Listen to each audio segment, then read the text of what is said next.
안녕하십니까. 2020년 8월 14일 최병묵 이펙트 시작하겠습니다. 오늘 한국갤럽이 여론조사를 정기적으로 발표하는 날이죠. 매주 금요일. 근데 오늘 발표에 많은 분들이 아마 좀 기대를 하고 보셨을지도 모르겠습니다. 왜 그러냐면 어제 리얼미터 조사에서 미래통합당 지지율이 민주당 지지율을 앞섰다. 이런 조사. 그리고 박근혜 전 대통령 탄핵 국면 이후에 처음으로 미래통합당 지지율이 민주당을 눌렀다. 이런 기사가 나와서 오늘 한국갤럽도 그런 것 아니야? 만약에 한국갤럽마저 그렇다면 이제 미래통합당의 지지율 고공행진이 또는 민주당 지지율 하락 국면 또는 2위 국면 이런 것들이 고착화되는 것 아니냐 아마 이런 생각을 하셨을 텐데 그런 일은 없었네요. 무슨 얘기냐면 한국갤럽 조사에서는 민주당이 33, 미래통합당이 27, 대신 무당층이 27 이렇게 나왔습니다. 그러니까 무당층 27을 또 한 번 더 물어보면 어떤 결과 이게 역전이 될까 이렇게 좀 잘 모르겠는데 현재까지는 한국갤럽 조사에서는 아직도 7%포인트 6%포인트군요. 6%포인트 민주당이 앞서고 있다 하는 조사 결과고요. 이것도 지난주에 비하면 더 이렇게 좁혀진 거기 때문에 아마도 이런 정도라면 조만간 미래통합당이 앞설 수도 있겠다. 왜 그러냐면 대개 ARS 조사가요. 이 면접조사 이런 거보다 좀 선행적으로 움직이는 경향이 있습니다. 추세, 트렌드를 관측하는 데는 ARS가 그래서 상당히 유용하다 이런 얘기도 하는데 그러나 구체적인 지지율 수치가 어떻다 하는 거는 면접조사가 저는 비교적 정확하다 이렇게 말씀을 드리고 있고요. 그렇다 보면 이 갤럽 조사는 면접 조사이기 때문에 갤럽 조사보다는 ARS 조사인 리얼미터 조사가 조금 앞서 나갈 가능성이 있다. 이런 관점에서 본다면 한국갤럽의 다음 주 또는 그 다음 주 조사가 매우 주목된다. 이런 얘기. 그 다음에 한국갤럽 조사 중에서 오늘 또 아주 주목되는 조사 결과가 있습니다. 차기 대권주자, 여기에서 이재명 경기도지사가 이낙연 민주당 의원을 또 처음으로 앞섰습니다. 이재명 19%, 이낙연 17%, 그리고 이제 윤석열 검찰총장이 9% 이렇게 나왔습니다. 이것도 이재명 경기도지사가 앞선, 제가 여러 차례 말씀드렸지만 이재명 경기도지사가 대법원에서 무죄 취지의 파기환송 확정 판결을 받은 이후에 저는 일찌감치 그랬습니다. 역전될 것이다 이렇게 말씀드린 적이 있죠. 그 결과가 나왔고 물론 지금은 2%포인트 정도 역전된 겁니다만은 앞으로 이런 추세는 저는 더욱더 굳어질 가능성이 높다. 물론 8월 말에 만약에 이낙연 의원이 민주당 대표로 당선이 된다면 반짝하겠지만 중장기적으로 본다면 이재명 경기도지사가 앞설 가능성이 매우 크다. 그런데 저의 관심은 제가 한 차례인가 두 차례인가 말씀드린 적이 있는데 과연 민주당 후보가 이재명 지사가 될 것이냐 하는 부분에서 저는 퀘스천 마크를 달았습니다.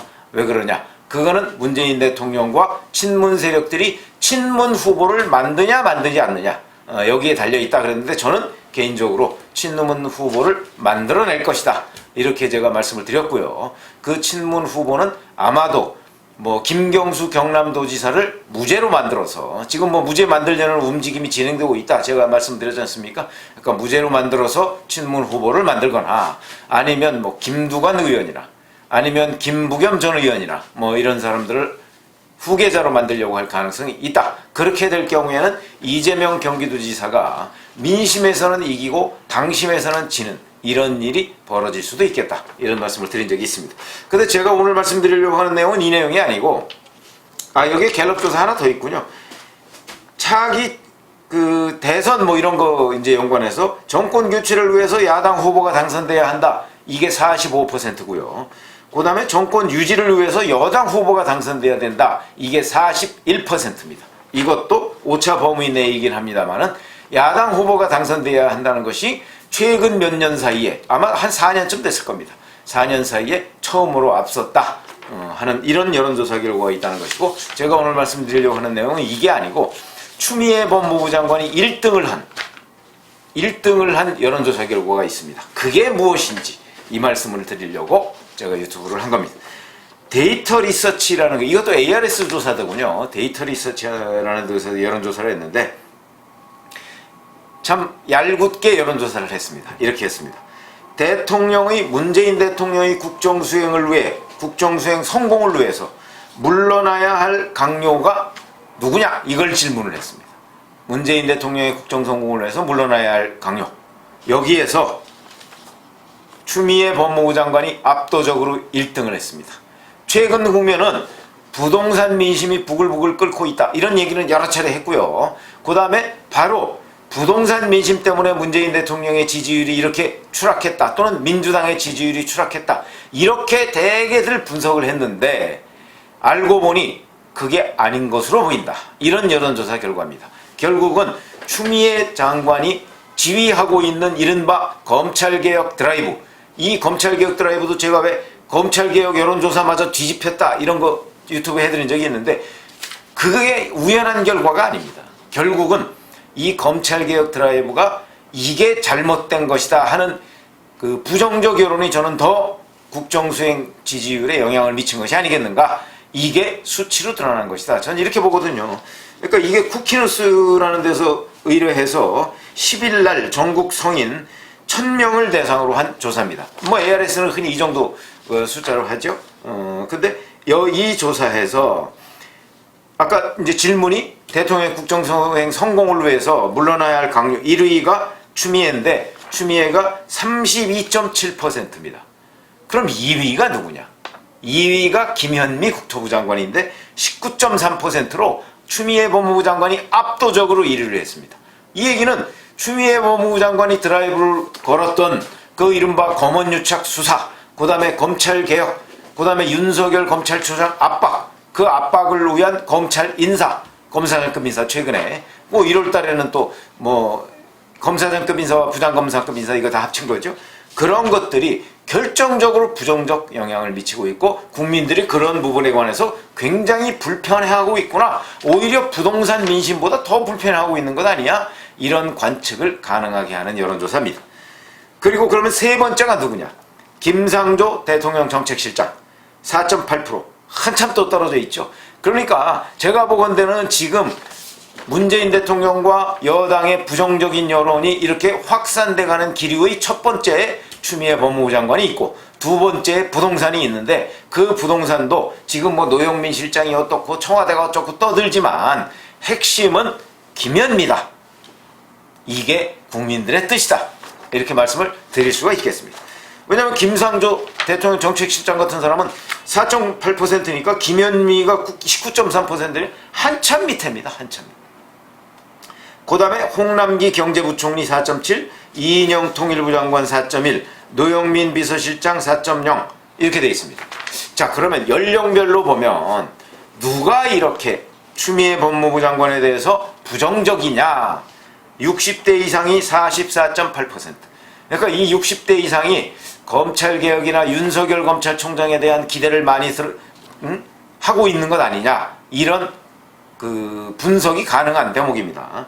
그 다음에 50대가 한참 떨어집니다. 30.9, 30대 27.7, 20대 27.5, 40대 26.4, 이렇게 되면 이거는 문재인 대통령의 국정운영 지지율이 높은 것과 역순이다, 대략 이렇게 말씀을 드릴 수가 있겠습니다.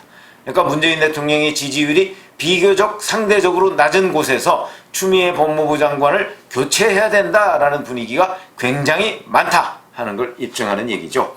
그러면 김현미 국토부 장관을 교체해야 된다, 문재인 대통령의 성공을 위해서, 이렇게 생각하는 사람은 연령별로는 30대가 제일 많습니다. 30.1%. 이게 뭘 의미하느냐?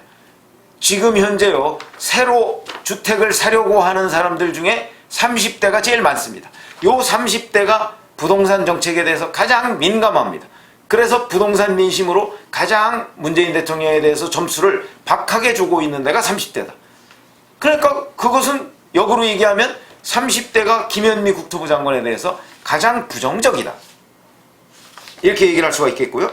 그 다음이 50대 21.2%, 40대 19.6, 20대 15.7, 60대 이상 13.8, 이런 것인데 60대 이상이 가장 낮죠, 김현미 국토부 장관에 대해서는. 이건 뭘 의미하느냐? 역시 60대 이상은 이미 부동산에 관한 판정이 끝났다.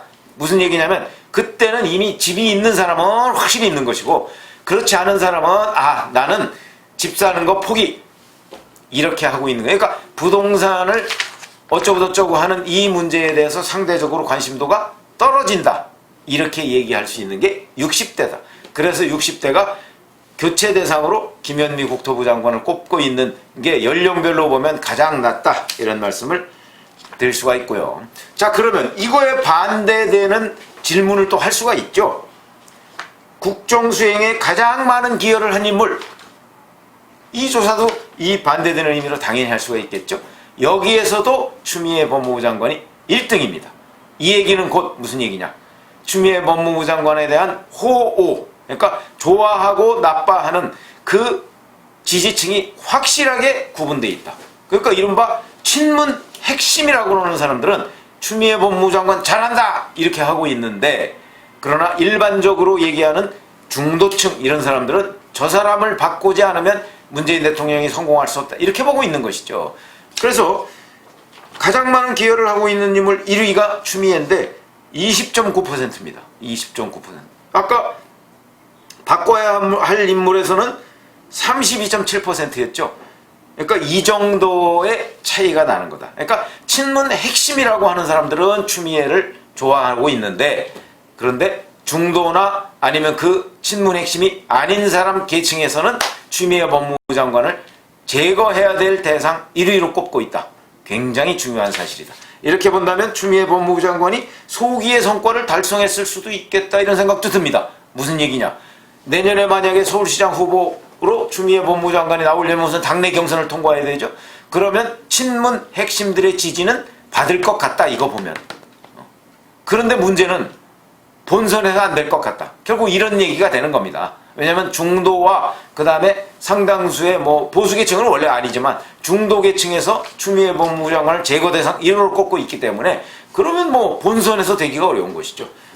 바로 이런 현상을 보이고 있는 게 유시민 노무현 재단 이사장입니다. 그러니까 좋아하는 층과 싫어하는 층이 극명하게 분리되어 있는데 싫어하는 층이 훨씬 더 많습니다. 이렇게 되면 선거는 못 치르는 것이다. 이재명 지사도 약간 그런 류죠. 그렇기 때문에 이재명 지사도 사실은 이 앞날이 그렇게 밝은 표현이 아닙니다. 대중정치인으로서는. 이런 말씀을 드리고요. 그러면 이 국정수행에 많은 기여를 하고 있는 인물 1위가 20.9% 추미애인데, 김현미 장관은 어떠냐? 2.8%밖에 안 됩니다. 그러니까 친문 핵심들 중에서도 김현미는 바꿔야 된다, 이렇게 생각을 하고 있는 것으로 보입니다. 자, 그러면 이 조사에서는 문재인 대통령의 국정수행 지지율이 긍정이 42.8, 부정이 55.8 이렇게 되어 있습니다. 이것도 ARS 조사라고 제가 말씀을 드렸었죠. 그래서 오늘 제가 말씀드린 내용은 추미애 법무부 장관이 문재인 대통령이 성공을 위해서 교체해야 될 대상 압도적 1위로 떠올랐다, 이런 말씀을 드리는 것이고, 이것은 곧 만약에 추미애 법무부 장관을 이 즈음에서 교체하거나 바꾸지 않을 경우 문재인 대통령의 국정수행 지지율은 계속 떨어지고 민주당의 지지율도 떨어질 수밖에 없을 것이다 하는 것을 극명하게 보여주고 있는 지표다. 그런데 문재인 대통령은 추미애 법무부 장관을 바꾸지 않을 것이다. 이렇다면 결국 미래통합당의 향후 상당 기간 문재인 정부가 국정 철학 또는 국정 여러 가지 우선순위를 바꾸지 않는 한 미래통합당의 앞날은 여러 가지 자책점을 내기 전에는 굉장히 밝다. 이게 역설입니다. 선거의 역설, 지지율의 역설입니다. 그런 말씀을 드렸습니다. 감사합니다.